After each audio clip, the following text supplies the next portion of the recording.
അമ്മ എന്നാ അമ്മ ഉണ്ടാക്കാൻ പോകുന്നത്? ഞാൻ ഒരു മാങ്ങാക്കറി വെക്കുവാണ്.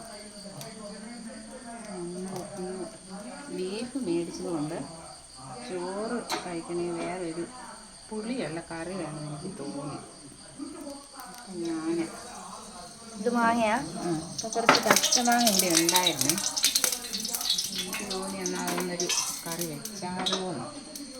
ഞാൻ ഈ പച്ചമാങ്ങേനെ അരിഞ്ഞ് നീളത്തിലരിഞ്ഞ് അതിൻ്റെ കൂടെ കുറച്ച് സവോളയും നീളത്തിലരിഞ്ഞ് കുറച്ച് കറിവേപ്പില, പച്ചമുളക്, ഇഞ്ചി, വെളുത്തുള്ളി ഇതെല്ലാം മസാലയെല്ലാം കൂട്ടി മുളക് പൊടി, മഞ്ഞൾപ്പൊടി, മല്ലിപ്പൊടി എല്ലാം കൂട്ടി തിരുമ്മി വെച്ചിട്ട് 10 മിനിറ്റായി. ഇനി ഞാനിതിനെ ഈ എണ്ണയിലോട്ടിട്ട് ഒരു 5 മിനിറ്റ് വഴറ്റിയെടുക്കും.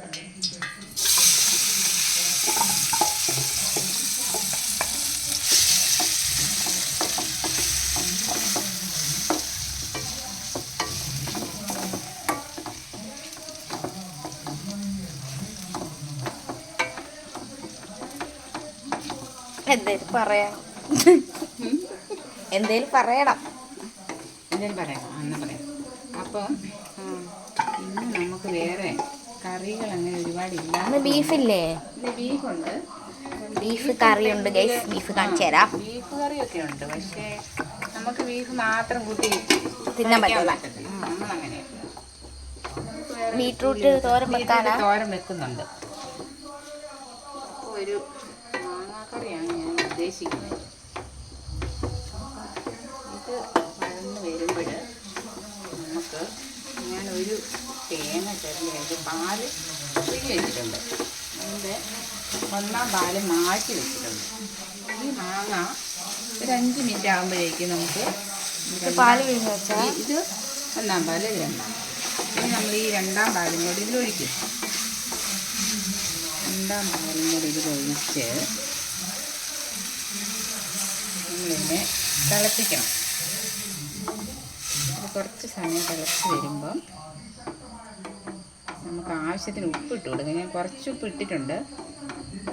കുറച്ച് പുളി ഉള്ളതുകൊണ്ടേ കുറച്ച് കൂടുതൽ ഉപ്പ് നല്ലതല്ലേ. അങ്ങനെ ഒരു തിളച്ച് വരണം. ഒരു നന്നായിട്ടൊന്ന് തിളച്ച് വന്നതിന് ശേഷം 1 പാല് നമ്മൾ ഒഴിക്കും. 1 പാൽ ഒഴിച്ച് കഴിഞ്ഞാൽ പിന്നെ തിളയ്ക്കാൻ പാടില്ല. അത് ഞാൻ പിരിഞ്ഞു പോകില്ല. അപ്പോൾ തിളയ്ക്കാതെ നമ്മൾ എടുക്കണം.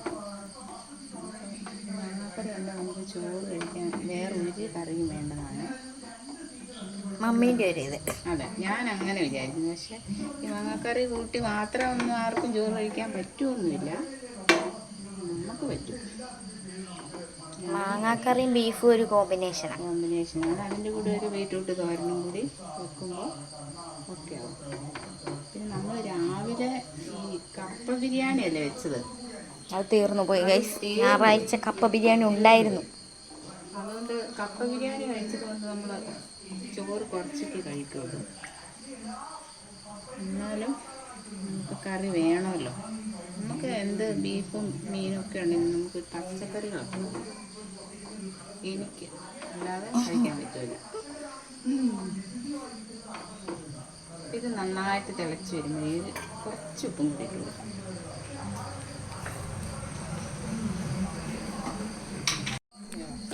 മാങ്ങ തിളച്ചു. അപ്പം നമ്മുടെ മാങ്ങ ഇങ്ങനെ 2 പാലിൽ കിടന്ന് തിളച്ചുകൊണ്ടിരിക്കുന്നു. അപ്പം എന്ത് ചെയ്യണം? 1 പാൽ ഒഴിച്ച് കൊടുക്കുന്നു.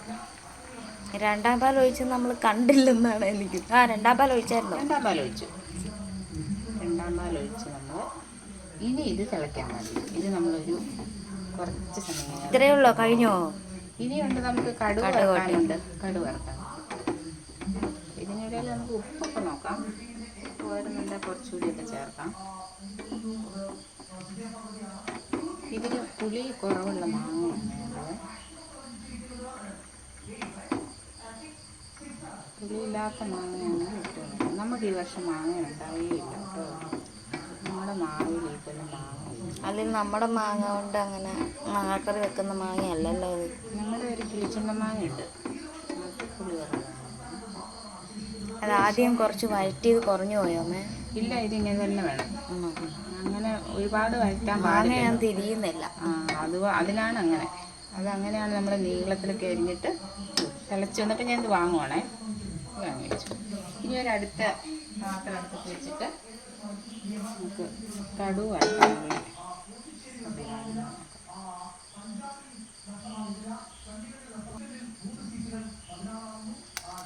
കുറച്ച് എണ്ണ ഞാൻ ആദ്യം ഒഴിച്ചപ്പോൾ കുറച്ച് എണ്ണ നന്നായിട്ട് ഒഴിച്ചിട്ടുണ്ട്. അതുകൊണ്ട്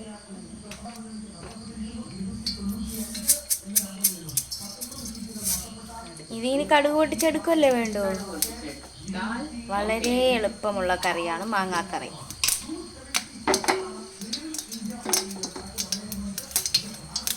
കടുകിട്ടു, കടുക് പൊട്ടിത്തെറിക്കുന്നുണ്ട്. ഉലുവ ഇട്ടു. ഉലുവ ഉലുവ ഉലുവ. പിന്നെ നമ്മുടെ കുറച്ച് ചെറുള്ളി ഇങ്ങനെ മുട്ടി കൊടുത്തു.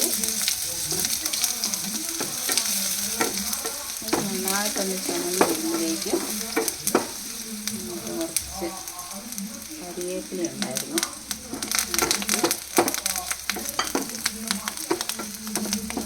ഇത് ചുമന്ന് വരുമ്പോൾ നമുക്ക് കുറച്ച് ഉണക്കമുളക് മുറിച്ചിട്ട് കൊടുക്കണം. തീ ഞാൻ കുറച്ച് വെച്ചുകൊണ്ടാണ്. ഈ ചെറിയുള്ളി ചുമന്ന് വരുമ്പോൾ നമുക്ക് കുറച്ച് ഉണക്കമുളക് ഞാനിങ്ങനെ മുറിച്ച് വെച്ചിട്ടുണ്ട്. അതും കൂടി ഇട്ട് കൊടുത്തിട്ട് മാങ്ങാക്കറിയിലോട്ട് ഒഴിക്കുമ്പോൾ എന്താ ടേസ്റ്റ്.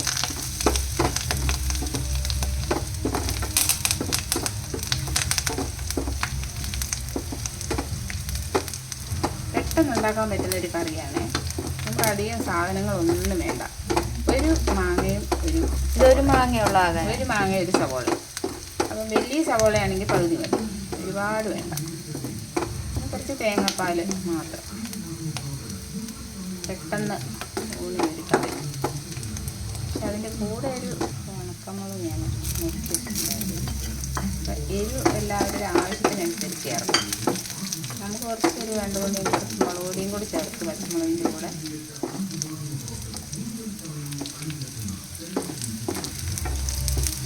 ഇത്രയേ ഉള്ളൂ. നമ്മുടെ കറിയൊക്കെ റെഡിയായി. ഇനി നമുക്ക് ബീട്രൂട്ട് തോരനും കൂടി ആയാൽ ഇന്നത്തെ കറിയായി. അയ്യോ കരണ്ട് പോയി. ചേടാ കറി വറുത്തത് മാങ്ങക്കറിയിലോട്ട്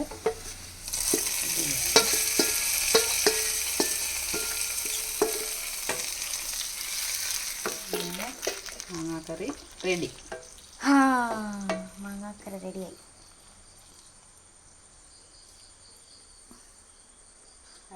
നല്ല ടേസ്റ്റ്.